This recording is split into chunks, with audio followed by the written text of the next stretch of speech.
Criss cross करने की नौबत नहीं आएगी, इक्वल अपोजिट चार्जेस अपने आप में कैंसिल हो जाते हैं, यानी पहला प्रोडक्ट बनेगा हमारा NH4Cl, ठीक है, जिसको हम अमोनियम क्लोराइड बोलेंगे। ये रहा अमोनियम क्लोराइड।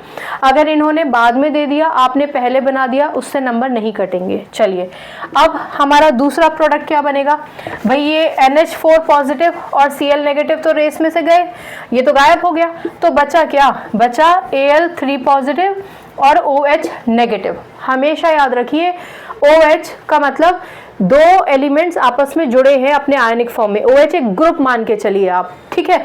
इसका क्या मतलब हुआ, इसका मतलब ये हुआ कि जब आप इसकी वैलेंसी लिखेंगे नीचे क्रिस क्रॉस करने के लिए, तो ये जो वैलेंसी है 3, इस वैलेंसी का इस पूरे से मल्टीप्लिकेशन होगा, यानी आप लिखेंगे Al के साथ आप 1 चाहें तो लिखिए, नहीं तो मेरी मशवरा है कि 1 लिखने का मतलब ही नहीं होता, सीधे लिखिए OH का होल थ्राइस।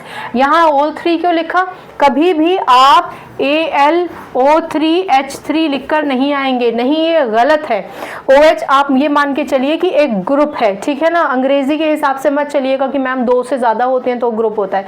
OH एक ग्रुप मान के चलिए आप, और इस पूरे ग्रुप का मल्टीप्लिकेशन 3 से होगा, यानी हमारा जो अगला प्रोडक्ट होगा वो कॉम्बिनेशन होगा Al3 पॉजिटिव और OH नेगेटिव का, यानी AlOH का होल थ्राइस, जिसके साथ OH लग जाता है वो हाइड्रोक्साइड होता है, तो ये एल्यूमिनियम हाइड्रोक्साइड हो गया, ये हो गया एल्यूमिनियम हाइड्रोक्साइड, ये हो गया हमारा अमोनियम क्लोराइड, ठीक है ना, अमोनिया नहीं है, अमोनियम क्लोराइड है, ठीक। ओके, आई एम सॉरी, मैंने ये गलती से मिटा दिया, मैं इसको दोबारा लिख देती हूँ, इतनी बड़ी डील नहीं है।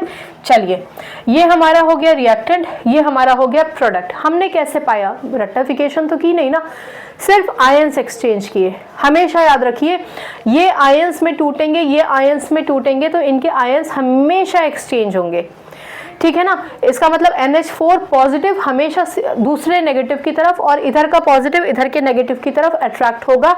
और मैंने आपको कई लेक्चर्स में बताया है कि जो पॉजिटिव होता है वो पहले लिखा जाता है हमेशा, ठीक है ना, जो पॉजिटिव होता है आयन वो हमेशा पहले लिखा जाता है और नेगेटिव बाद में लिखा जाता है। चलिए अब बात आती है इसको बैलेंस करने की, ठीक है, तो चलिए बैलेंस करते हैं। हमारे पास एल्यूमिनियम 1, चलिए Cl हमारे पास 3 है और यहाँ कितना है Cl 1। आपको पता है बैलेंस करने के लिए हम इस पोजीशन का इस्तेमाल नहीं कर सकते, हमें यहाँ 3 लिखना पड़ेगा, तो मैं यहाँ 3 लिख देती हूँ, ठीक। इसका मतलब Cl मेरे कितने हो गए 3, Cl कितने हो गए 3। NH4 भी एक ग्रुप है, ये मान के चलिए, एक N और 4